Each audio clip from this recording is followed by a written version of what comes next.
Khyber Pakhtunkhwa assembly میں Saint election غیر حتمی غیر سرکاری نتیجے کے مطابق خواتین نشست پر پی ٹی آئی کی روبینہ ناز 89 اور دوسری نشست پر روبینہ خالد 52 ووٹ لے کر سینیٹر منتخب۔ کے پی سی ٹیکنوکریٹ کی نشست پر حکومتی امیدوار اعظم سواتی 89 اور جے یو آئی کے دلاور خان 54 ووٹ لے کر کامیاب۔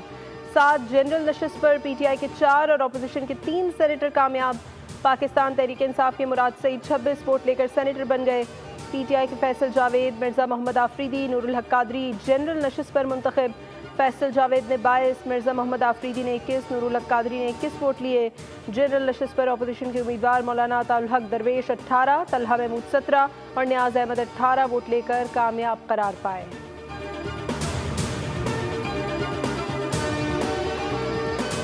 گلگت بلتستان کی شاہراہ بابو سر پر سیلابی ریلی کی وجہ سے تباہ کاریاں۔ سیلابی ریلی میں سیاحوں کی 8 گاڑیاں بہہ گئیں، 3 لاشیں نکال لی گئی، 4 سیاحوں کو زخمی حالت میں ریسکیو کیا گیا، 15 سے زائد سیاح لاپتہ، آپریشن تیز کر دیا گیا، ایک زخمی کی حالت تشویشناک، طبی امداد جاری ہے۔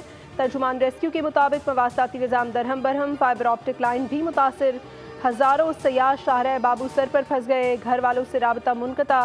ترجمان گلگت حکومت کے مطابق مقامی آبادی نے سینکڑوں سیاحوں کو پناہ دی ہے۔ وزیر اعلیٰ گلگت بلتستان کی تمام وسائل بروئے کار لانے کی ہدایت۔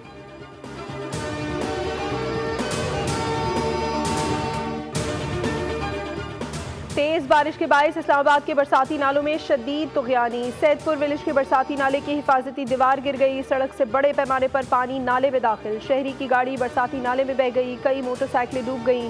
خانپور کے مختلف علاقوں میں طوفانی بارشوں سے ندی نالوں میں طغیانی۔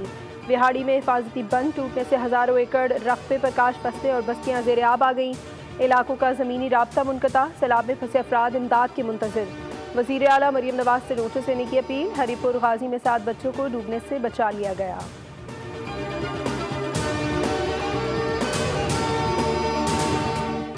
اور ڈگاری میں قتل ہونے والی خاتون اور مرد کے درمیان کوئی ازدواجی رشتہ نہیں تھا، عوام کو حقائق کے بارے میں پتہ ہونا چاہیے۔ سوشل میڈیا پر کہا جاتا رہا کہ نوبیاہتا جوڑا تھا، لیکن ایسا نہیں تھا۔ خاتون 5 بچوں کی ماں تھی، قتل ہونے والے مرد کے بھی 4 سے 5 بچے ہیں۔ وزیر اعلیٰ بلوچستان سرفراز بگٹی کی نیوز کانفرنس، بتایا قبائلی سردار سمیت 11 ملزمان کو گرفتار کیا گیا ہے، دیگر ملزمان کی تلاش جاری ہے۔ حکومت واقعے کی شفاف تحقیقات کرا رہی ہے، ڈی ایس پی کو معطل کر دیا ہے، میں اس کیس کو ٹیسٹ کیس کے طور پر لے رہا ہوں۔